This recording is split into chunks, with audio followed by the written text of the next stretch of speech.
Эмнеге колгалыңыз жок, маска жок? Сиз ачык азык менен иштеп атпайсызбы? Визитердун бул жолку визити Ош шаарындагы Наваи көчөсүндө жайгашкан Исламбек самсаканасында болот. Ашканасы талапка жооп береби жана санпин нормалар сакталганбы? Бул суроого алдыда жооп издейбиз. Биз менен болуңуз. Саламатсыздарбы? Визитерлик долбоор аты жөнүм Айганыш.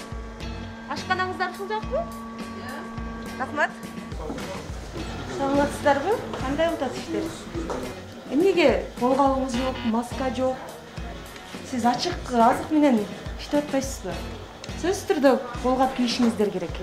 Санпин нормаларын бузат бул, билесизби? Эмнеге анан антесиздер? Медкнижкаңыз барбы? Эми сиз ачык продукция менен колгапсыз эле иштеп атасыз, анан медкнижкаңыз дагы жок. Бар эле. Эмнеге талапка жооп бербеген иштер кыласыздар? Телефондор турат мына жерде, караңызчы. Ошонун жанында эле ал телефондо канча микроб бар. Мындай шартта иштеген учурда деле өздүк буюмдар ашканада турбаш керек да. Жарыктык дагы жетишсиз, караңгыраак. Көздөр туралган экен. Үстү ачык эле.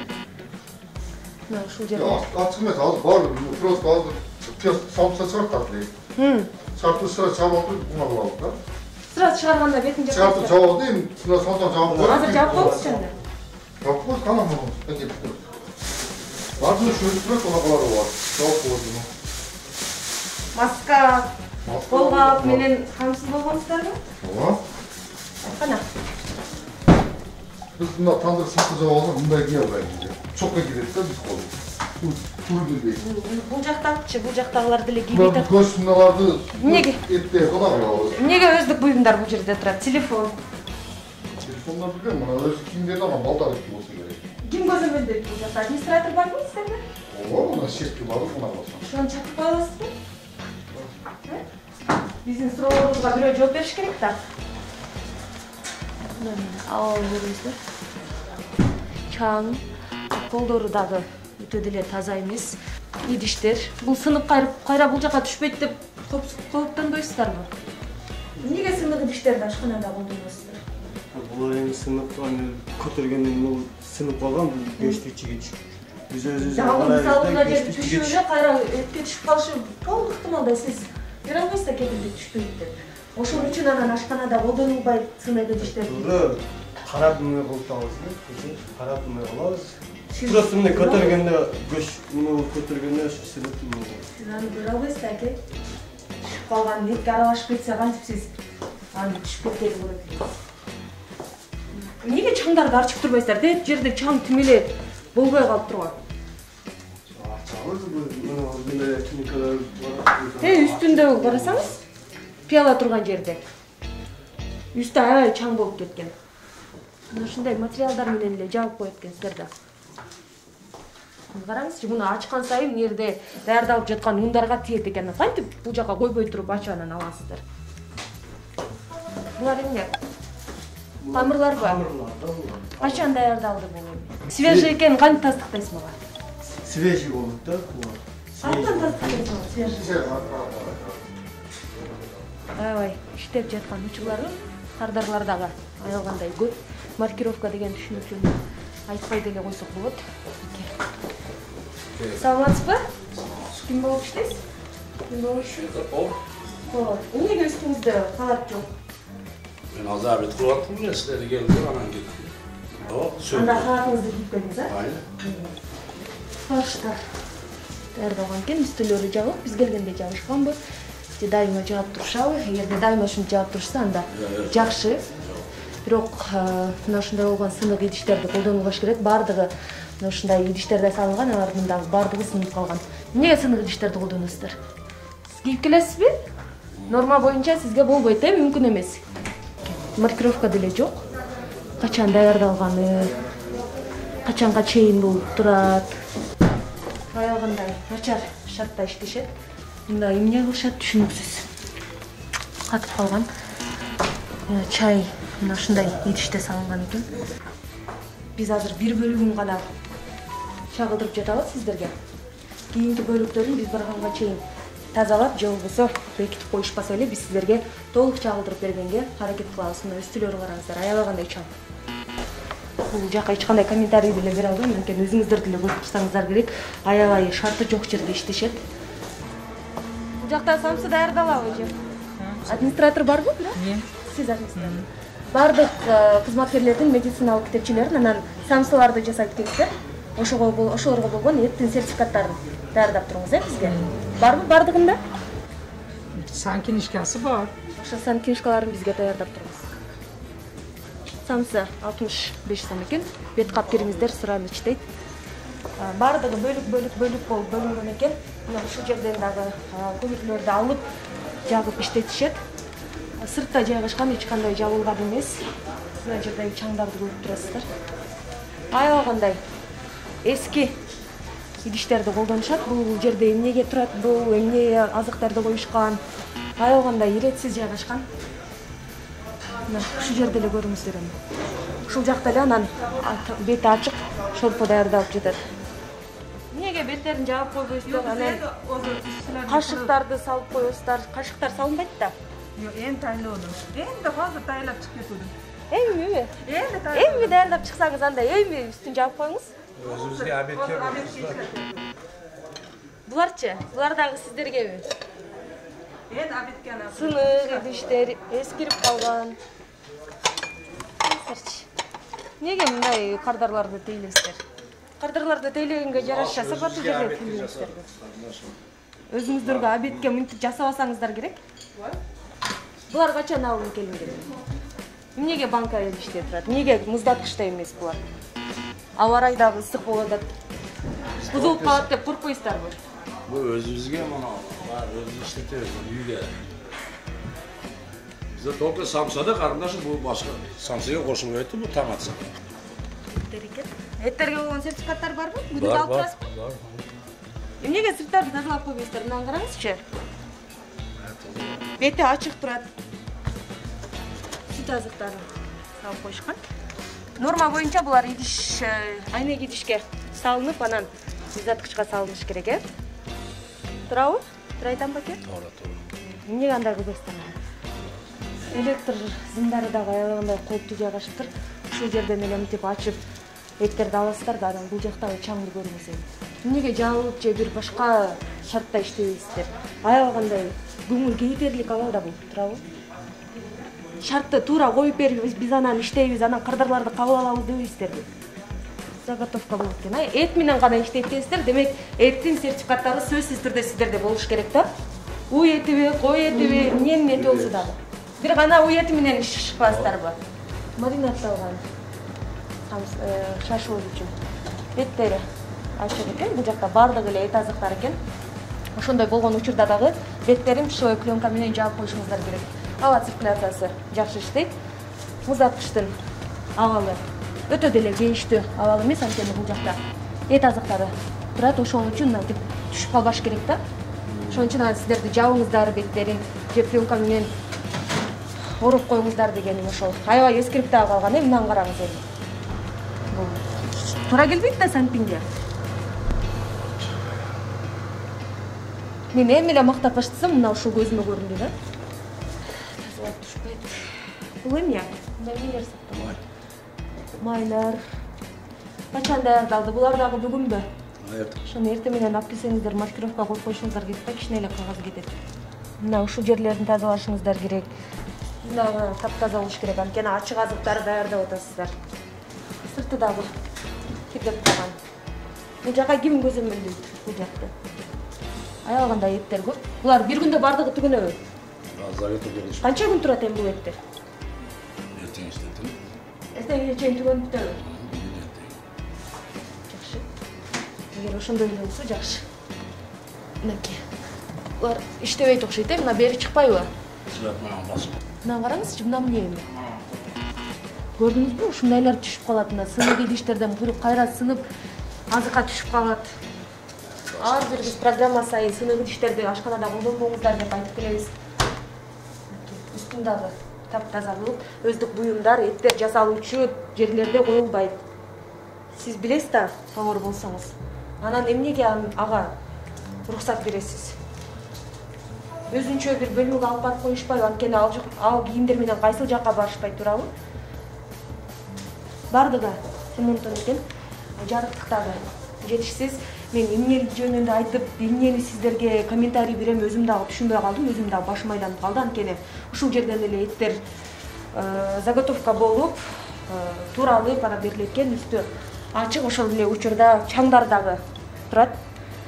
Эттер даярдалган жерлерде чаң болбош керек, анткени бул жакта үстү ачык азыктар турат, сынык, күзгүлөр турат мына ушул жерде. Булда эмне кыласыздар? Бул иштетилеби, иштетилбейби? İşletilbeydi. Kamur kılağız. İşletilbeybi? İşletilbeybi üstünde kamurlar turat mı? Ya, afıcanlar turat. Motorunu çıkarıp ketiyor remont. Hazır emne kılasızlar ana bunu iştebey alsın? Turat, üstte geliyor. Kaysıga? Azını alda bulatı kamur. Nara mı? Kolga mı? Kolda bulatı. Yani niye et azıklar turat bunun içinde? Sürekli. Çoklardı koysa bolu örebi. Soyuкту мусорго таштайсыздарбы? Анда эмнеге мусорго ташталуучу нерсе камыр даярдалуучу жердин ичинде жатат? Таза sürekli bu yerде. Алтын коюңуздар да анда. Ушунун эле жанында мен жана айткан эле өздүк буюмдар. Аябай өкүнүчтүү. Сиздердин самсыңыздарды аябай жактырып келишет. Көп кардарларыңыздар. Канча жылдан бери иштейт? 10 жыл. Жогору жака айткансыздарбы бизге туура шарт коюп бериңиздер деп? Şart özümüz Өзүңүздөр ушул жерде иштеп атканыңыздарга макулсуздарбы? Özümüz kılavuz da şart. Сиз эсисиз дагы бул жайдан? Тоогору дагы. Мындай бир жакшы шартта иштегенге мүмкүнчүлүк барбы? Endi bir yılda bir remont kılavuz değil mi? Anam subota günleri Санитарный ден болот да.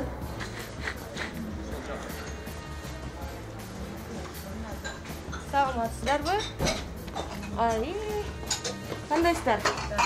Иштер аябай көп. Чакан гана жерде иришүү процесси жүрүп жатат.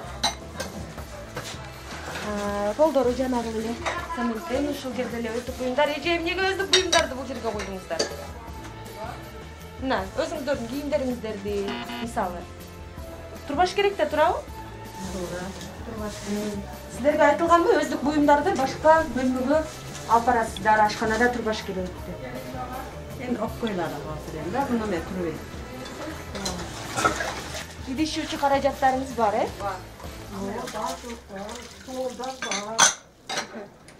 Ошол эле сынып калган идиштер.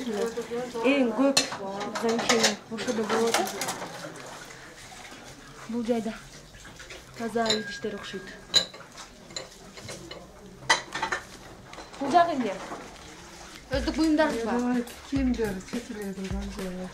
Ушул жакка алып кирип коюшуңуздар керек экен да, анан бул жакты жамылбай жеп койсо мен жамылып. Таштанды салуучу урнасы толуп калган эмес, бирок таштанды салуучу урнанын өзү кандай талапка жооп бербейт десем болот. Buna benim atak qo'yiladi. Hozir tashladim o'zi. Тиги суу эмнеге иштетесиздер? Хлор. Хлор суу алып.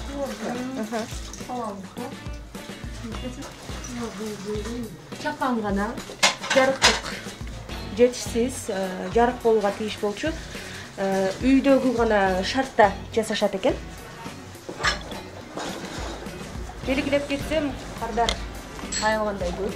Бир үйдү гана мына ушундай болгон чоң бир кафе кылып иштетишет экен.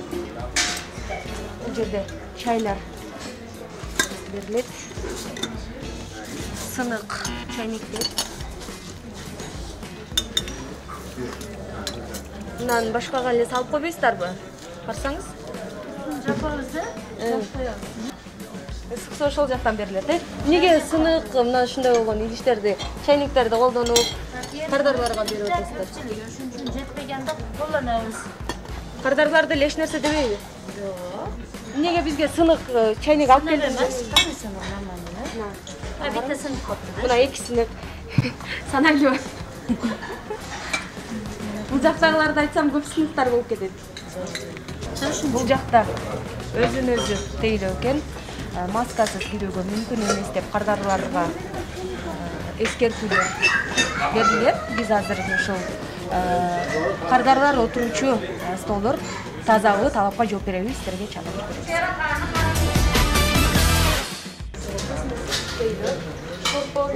говядина бар экен, 130 сомдон, тандыр самсы 60 сом, салыйна самсы 25, шашлык говядина, шашлыктар дагы берилет, кебаб, манты. Бизге жогоруда самсы гана берилет деген болчу. Бирок бул жерден биз менюдан көргөндөй мантылар дагы берилет экен, шашлык дагы берилет экен. Столдордун үстүнө силерге чагырып берейин. Байланышып калган бир аз. Кол жууч раковиналары бар, сыртта жайгашкан, самун дагы бар. Сүлгүлөрдү коюп коюшкан. Азыркы пандемияга байланыштуу мына ушундай болгон сүлгүлөрдү колдонгонго тыйым салынган болчу, анткени ар кандай адамдар келип колун артышат. Ошол эле учурда бир гана колдонумдуу салфеткаларды колдонуңуздар деген дагы талаптар коюлган. Туурабы? Сиздерге санап бүткөзмөлүү кызмат айтса керек. Эмнеге аткарбайсыздар айт? Канча жол жууп, тамеки чегүүгө мүмкүн эмес, жана спирт ичимдиктерин дагы ичүүгө тыйым салынат, штраф 500 сом. Ошол жакта дагы кардарлар тейлөө столдор бар экен. Бизге жогоруда айткандай бир жагында үй болсо, экинчи жагында ушу сыртта кардарларды тейлеп, үй шартында тамактарды жасашат экен. Жогоруда сиздер көргөнүңүздөрдөй эч кандай заманбап деле эч нерсени көрө албайбыз. Бизди дагы сиздерге тазалыгын чагырайлы. Кандай чаң. Ошол эле учурда мындай болгон столдордун үстүндөгү пленкалар жыртылып, ушинтип капкара болуп кеткен. Кандай гана болбосун, кардар отуручу жер, ал акча төлөп жеп кетип аткандан кийин баардык шарттар сакталышы керек. Азыр мен күчөтүм кандай абалда болот? Ушу жер текшергенден кийин. Чаң. Бизге эттерге болгон сертификаттарды көрсөтөсүздөрбү? Эмне кыласыздар? Же жокпу? Биздин айтканыбызга жарым саат болду. Ушул жайдабы? Биз жогоруда эле айткандай эт менен иштешкендиктен бул жайда сөзсүз түрдө эттерге болгон сертификаттар болушу керек. Ал эми мына ушул жакта ажаткана бар, ажаткананын абалын силерге чагылдырайлы. Эки бөлүккө бөлүнгөн. Биз азыр ушул жерге келгенде жарыктык өчүп калган. Аябай жагымсыз бүттөнөт. Жарыктык бар, бирок анча жетишсиз деп ойлойм. Эки бөлүккө бөлүнгөн экен, эч кандай комментарий деле бере албайм. Ошол жогоруда айткандай эле үй шартында, баардык нерсе үй шартында гана аткарылат экен. Продукция направляется на Ноокат базары. Качан алынып келинген? Дата убоя 13.03.2021 экен, э? Андан кийин? Ondan aldınız, Күнүгө алынып келинебиттер же 3 күндө, 2 күндө? Эмне мясо эле деп келеби? Эч кандай уйдун эти же койдун эти, жылкынын эти деп келбейт. Уйдун эти. Сиздер бир гана уйдун эти менен иштейсиздер, э? Ооба, ар бир тамактануучу жайда мына ушундай болгон сертификаттар болушу керек. Эгерде сертификаттар жок болгон учурда сиз эт азыктарынын сапатсыз экендигине күмөн санасаңыз болот. Жана ошондой эле сөзсүз түрдө колу коюлушу керек. Жана сатыкка уруксат деген жайы болуш керек. Ар бир кызматкерди алганда мет книжка сурайсыздарбы, талап кыласыздарбы? Майга чейин экен, 22 майга чейин. Баардыгы бирдей узартылган, э, демек. Бизге ошолорду көрсөтөрүңүз. 2, 4, 6, 8. 8 гана кызматкердин книжкасы бар. Баардыгын көрсөтпөйсүз бизге? Теле көрүүчүлөргө, бирок сүрөттөрү жок. Гүлчехра деген эжени чакырыңызчы. Gülçehre. Gülçer.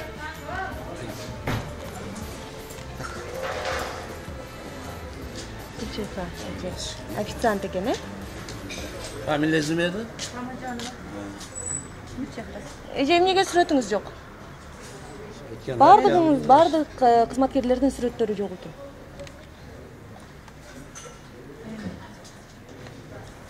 Бизге Барчынай деген эжени чакырыңыз ана. Барчынай. Барчынай эже бар. Оу деди. Демек бар. Бул жактагы акелердин дагы мет книжкаларын көрсөтсөңүз, бизге анткени башында жок деген болчу, ошол экенин чакырайын, э, мен. Сүрөттөрүн сизден сурайынчы, эмнеге талап кылбайсыз сүрөттөрүңөрдү койгула деп?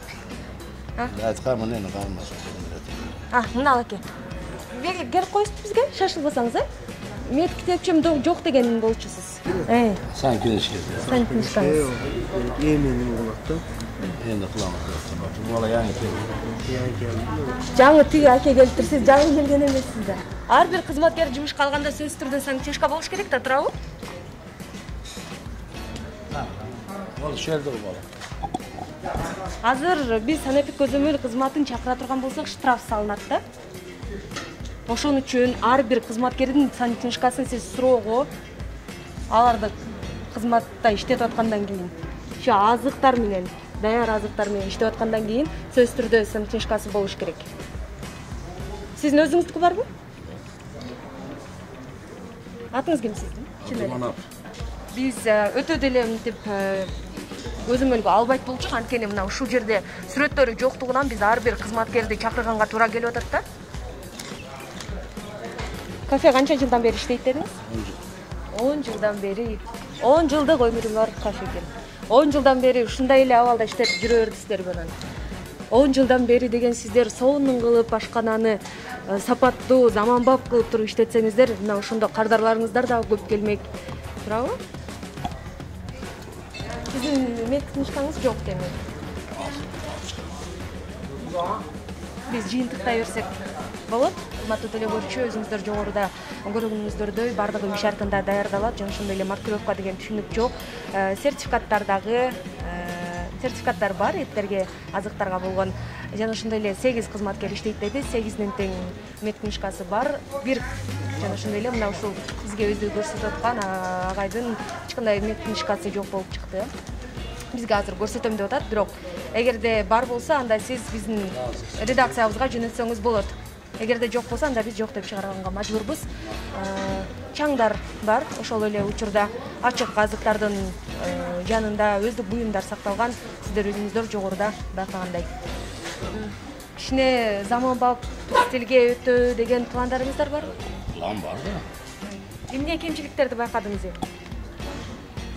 Тазалык ремонт кылабыз, Кудай кааласа, розада.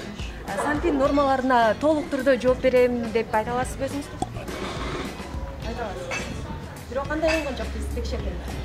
Силер айтканча эмес, мен айтканча эмес, энди болот энди али. Бандачылык деп коюп болот. Сиз кардарлар менен кардарларга кызмат көрсөтүп атасыз. Бандачылык деген бул жерде болбойт, анткени сиз ар бир нормага ылайыктап анан кардарларды кызмат кылышыңыз керек. Илажы барча аракет кылабыз. Белгилей кетсек сыйлык кабыл алышат. Мына ошол плюс жагы. Алдыдагы мына ошол кейиштүү болгон көрүнүштөрдү оңдойбуз деген бизге убадаларга беришти. Бирок кандай болгон учурда дагы 10 жылдан бери иштетип келип жатса, жакшы шарттарды түзүп койгонго толук мүмкүнчүлүк бар болчу. Жогорудагы критерийлерди эске алып, визитер элдик долбоору Навай көчөсүндө жайгашкан Ош шаарындагы Исламбек самсаканасын телекөрүүчүлөргө сунуш кылбайт. Тамак аш коопсуздугу, ден соолугуңуз кепилдик экенин дагы бир ирет эсиңиздерге салабыз. Ал эми рестораторлорго айтарыбыз, даярданыңыз мүмкүн визитер сизге барат. Жана ошондой эле мына ушул видеонун алдына арыз сунуштарыңыздарды калтырганды унутпаңыздар. Сиздердин ар бир арыз сунуштуңуздар биздин көз жазымда калбайт. Саламатта калыңыздар. Үй шартында анданда талапка толук жооп бербеген кафеге келип тамактануу же андай жайлардан баш тартуу албетте жарандардын өз каалоосу. Бирок акыркы 1 жыл ар бир жаран талапка жооп берген гана шартта тамактануусун жана сөзсүз түрдө тазалык сакталышы керектигин айгинелеп койду. Ошондуктан мындай абалды көргөн кайсыл гана жаран болбосун өзүн ушундай жерлерден тамактанууну өзүнө ыра көрбөсө керек деген ойдобуз. Анткени сапаттуу гана тамак аш ден соолук кепилдиги болуп саналат. Ал эми программа бул тамактануучу жайдагы маркировканын жоктугун, тазалык иштеринин толук кандуу аткарылбаганын, ошол эле учурда ашканадагы иретсиздик, талапка жооп бербеген идиштерди колдонгондугу жана кардарлар үчүн шарттардын жоктугун белгилеп, чоң минус белгисин коет. Ошондой эле сөзсүз түрдө санэпик көзөмөл кызматын бул жайды келип текшерүүгө алуусун сунуштайбыз. Анткени бизге көрсөткөн санитардык китепчелеринде кызматкерлердин сүрөттөрү жок. Бул күмөндүү жагдай болуп эсептелет. Ошондой эле эттерге болгон сертификаттардын дагы күмөндүү жагдайлары бар.